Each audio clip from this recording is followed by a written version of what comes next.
नमस्कार विद्यार्थी मित्रांनो, मराठी लेक्चरवालीमध्ये तुम्हा सर्वांचे स्वागत आहे. विज्ञानाचा अभ्यास करताना आपण अनेक गोष्टी मोजतो, कधी वजन, कधी अंतर, तर कधी वेग. पण तुम्हाला माहिती आहे का, या भौतिक राशीचे दोन मुख्य गट पडतात. काही राशी अगदी स्वतंत्र असतात, तर काही राशींना तयार होण्यासाठी इतरांची मदत लागते. आजच्या या विशेष व्हिडिओमध्ये आपण साधित राशी म्हणजे काय हे उदाहरणासहित समजून घेणार आहोत. चला तर विद्यार्थी मित्रांनो, सुरुवात करूया. तर सर्वात आधी आपण पाहूया की पायाभूत किंवा साधी राशी म्हणजेच काय. नावाप्रमाणेच ही राशी विज्ञानाचा पाया आहे. काय आहे बघा, पहिली जी काही राशी आहे पायाभूत राशी किंवा तिला आपण काय म्हणतो बघा, मूलभूत राशी. काय म्हणतो बघा, मूलभूत राशी, ज्याला आपण काय म्हणतो फंडामेंटल क्वांटिटीज किंवा बेस क्वांटिटीज. तर विद्यार्थी मित्रांनो, ज्या भौतिक राशीचे मापन करण्यासाठी इतर कोणत्याही राशीवर अवलंबून राहावे लागत नाही, त्याला आपण काय म्हणायचे, पायाभूत राशी किंवा मूलभूत राशी. बघा, पहिली जी काही राशी आहे ती आहे लांबी म्हणजेच लेंथ. एखाद्या वस्तूची लांबी मोजण्यासाठी आपल्याला फक्त काय असते रे, लांबीचीच गरज असते. दुसरं आहे वस्तुमान म्हणजेच काय, मास. वस्तूचे वजन किंवा वस्तुमान मोजणे ही काय आहे रे, स्वतंत्र बाब आहे. आणि तिसरं आहे ती वेळ म्हणजेच टाईम. काळ किंवा वेळ मोजण्यासाठी इतर कशाचीही गरज लागत नाही. तर विद्यार्थी मित्रांनो, आंतरराष्ट्रीय पद्धतीत अशा एकूण 7 पायाभूत राशी म्हणजेच मूलभूत राशी आहेत. तर विद्यार्थी मित्रांनो, भौतिक राशी म्हणजे काय किंवा मूलभूत राशी म्हणजे काय हे जर तुम्हाला जाणून घ्यायचं असेल तर मराठी लेक्चरवालीला एकदा नक्की भेट. तर बघा विद्यार्थी मित्रांनो, आता जी काही आपली दुसरी राशी आहे ती आहे साधित राशी. काय आहे बघा, साधित राशी, जिला आपण काय म्हणतो बघा, डिराइव्ड क्वांटिटीज. काय म्हणतो बघा, डिराइव्ड क्वांटिटीज.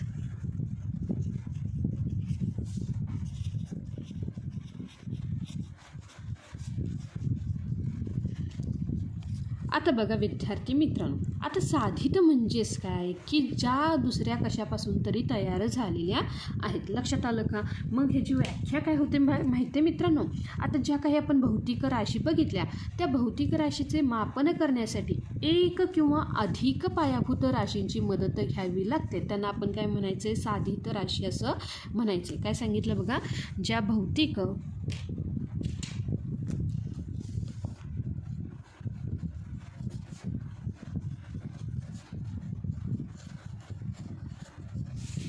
राशींचे मापन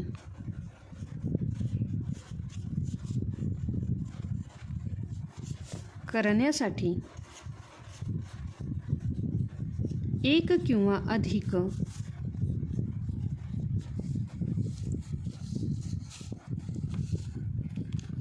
किंवा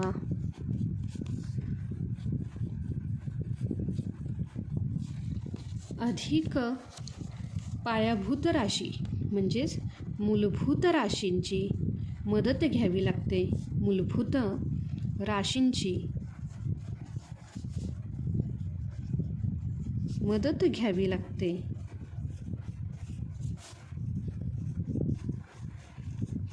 त्यांना आपण काय म्हणायचे, साधित राशी असे म्हणायचे. लक्षात आलं का विद्यार्थी मित्रांनो?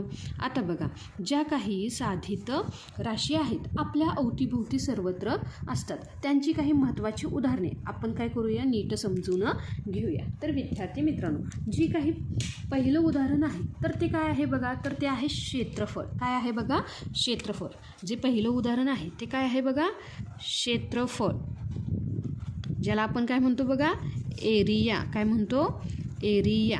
तर विद्यार्थी मित्रांनो, जेव्हा आपण काय करतो, एखाद्या मैदानाची किंवा खोलीची जागा मोजतो, तेव्हा आपण 2 वेळा काय करतो रे, लांबीचा विचार करतो. म्हणजेच काय की इथे काय आहे रे, की आपल्याला काय करावे लागते, लांबी गुणिले रुंदी घ्यावी लागते. एखाद्या जागेचं क्षेत्रफळ म्हणजेच काय असतं बघा, लांबी गुणिले रुंदी. काय असतं, लांबी गुणिले रुंदी.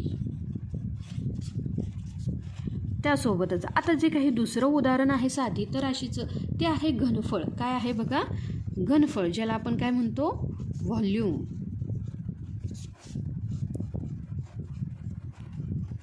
तर बघा विद्यार्थी मित्रांनो, पाण्याच्या टाकीत किती पाणी मावेल हे काढण्यासाठी आपण काय करतो रे, घनफळ मोजतो आणि यामध्ये लांबी, रुंदी, उंची या तिघांचाही समावेश होतो. म्हणजेच घनफळ म्हणजे काय म्हणतो आपण विद्यार्थी मित्रांनो, लांबी गुणिले रुंदी गुणिले उंची. लक्षात आलं का विद्यार्थी मित्रांनो?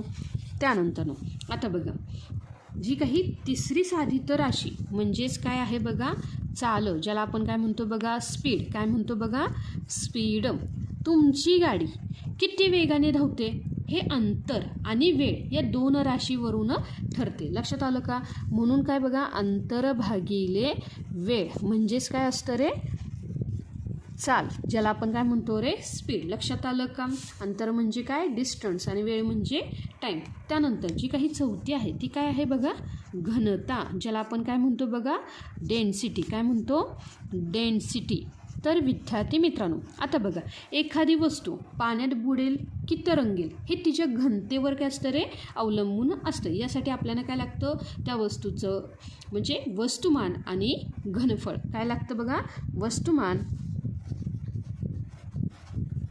म्हणजेच मास भागिले घनफळ म्हणजेच काय,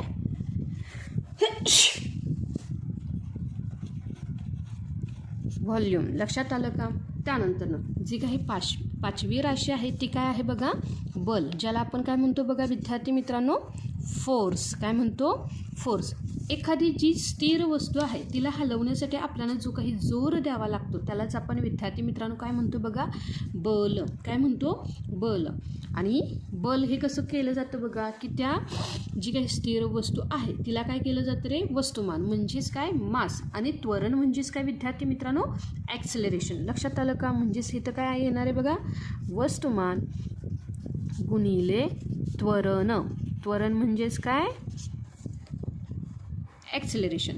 त्यानंतर जी काही सहावी साधित राशी आहे ती आहे दाब. दाब म्हणजेच काय विद्यार्थी मित्रांनो, प्रेशर. दाब म्हणजेच काय, प्रेशर.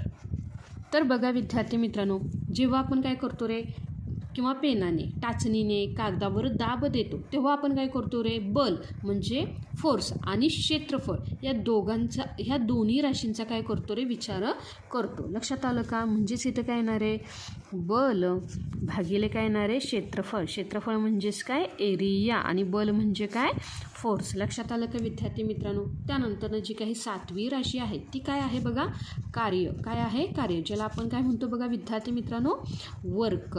आता बघा विद्यार्थी मित्रांनो, विज्ञानात जेव्हा एखादी वस्तू बलामुळे काय होते रे, एका जागेवरून दुसऱ्या जागी सरकते तेव्हा त्याला आपण काय म्हणतो रे, कार्य झाले असे म्हणतो. लक्षात आलं का? एखादी वस्तू म्हणजे काय, हा स्केच पेन आहे, मी काय केलं, एका जागेवरून दुसऱ्या जागी सरकवला, ह्याला काय म्हणायचं की इथे काय झालं रे, कार्य घडलं. लक्षात आलं का? बल म्हणजेच काय, फोर्स, आणि दुसरं काय आहे, विस्थापन. विस्थापन म्हणजेच काय, डिस्प्लेसमेंट. लक्षात आलं का? कार्य म्हणजेच काय, बल गुणिले विस्थापन. बल गुणिले विस्थापन. विस्थापन म्हणजेच काय, डिस्प्लेसमेंट. लक्षात आलं का विद्यार्थी मित्रांनो? त्यानंतर जी काही आठवी आहे तर ती काय आहे बघा, विद्युत रोध. काय आहे, विद्युत रोध, ज्याला आपण काय म्हणायचं आहे, इलेक्ट्रिक रेझिस्टन्स. काय म्हणायचं बघा, इलेक्ट्रिक रेझिस्टन्स.